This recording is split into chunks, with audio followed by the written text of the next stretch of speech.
कितने घंटे का? 2 घंटे का पेपर होगा और उसमें कुल प्रश्नों की संख्या 140 होगी। पूर्णांक कितना होगा? 140 अंक का ही पूर्णांक होगा और उसमें मैक्सिमम जो पॉइंट्स है ना, ये आपको समझने की बात है। मतलब मैं आपसे देखो, आपको मैं हाईलाइट करके भी दिखा रहा हूँ कि इसमें जो मैक्सिमम पॉइंट है ना बच्चे, ये सबसे ज्यादा खतरनाक है। जैसे आप देखो 10 पॉइंट है टोटल। अगर मैं पूछूं विज्ञान, विज्ञान में केवल 14 क्वेश्चन पूछे जाएंगे टोटल। कौन सा विज्ञान?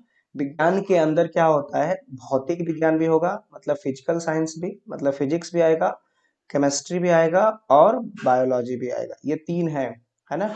फिजिक्स, केमिस्ट्री और बायोलॉजी, ये हमारा विज्ञान है कि ना?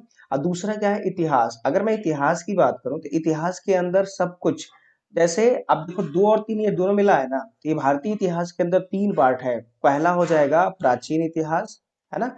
दूसरा हो जाएगा मध्यकालीन इतिहास, है ना? और तीसरा हो जाएगा आधुनिक इतिहास। और आधुनिक इतिहास में केवल एक पॉइंट पे ज्यादा फोकस होता है, वो भारतीय राष्ट्रीय आंदोलन। सबको पता है भारतीय राष्ट्रीय आंदोलन की शुरुआत कहाँ से हुई, है ना? फिर ये देखो दोनों, अब ये तीनों मिला करके ना टोटल टोटल 14 क्वेश्चन आपसे पूछे गए हैं पिछले 2023 के एग्जाम में, ठीक है? वैसे ही मैं कहूँ भारतीय राजतंत्र और अर्थव्यवस्था और संस्कृति, इन सबको मिला लें आपस में, तो ये अब आपस में बन करके 14 क्वेश्चन बन जाएंगे, ठीक है?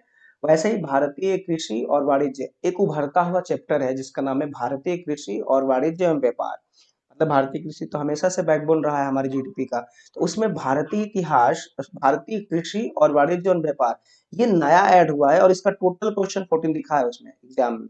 चाहे वो करंट अफेयर से हो, अगर वो मैं आपसे कहूँ समसामयिकी से हो, चाहे किसी तरह से जोड़ करके कृषि को वाणिज्य के साथ और व्यापार के साथ जोड़ करके 14 क्वेश्चन पूछा गया था, ठीक है?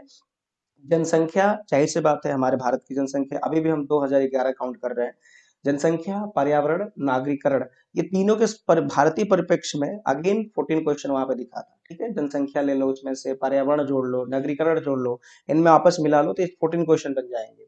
आपस विश्व का भूगोल, भारत का भूगोल, इन तीनों को मिला लें और प्राकृतिक संसाधन तीनों जोड़ लें तो फिर से वापस 14 क्वेश्चन बन जाएंगे। अनुदान, राष्ट्रीय और अंतर्राष्ट्रीय महत्वपूर्ण घटनाएं, जिसे वो करंट अफेयर कहते हैं, ये भी वापस 14 क्वेश्चन आए थे। सामान्य बौद्धिक क्षमता, सामान्य बौद्धिक क्षमता के अंदर मैथ्स, जो मैं वीडियो अभी आपको बना के दिखाऊंगा कि कौन से टॉपिक से सबसे ज्यादा क्वेश्चन पूछा जाता है, तो ये मैं बात करूंगा आपसे, ठीक है? सामान्य बौद्धिक से भी वापस 14 क्वेश्चन पूछे गए थे।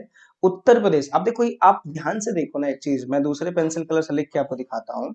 मैं ये कह रहा हूँ कि आप ध्यान से काउंट करो तो कितने पॉइंट्स है, कितने चैप्टर के पॉइंट्स मैंने लिखा है। आप देखोगे ना, 1, 2, 3, 4, 5, 6, 7, 8, 9, 10। अब ये 10 जो ऐसे पॉइंट्स है ना डियर, इन 10 पॉइंट्स में से 10 14 क्वेश्चन पूछे जाएंगे। अगर 10 को 14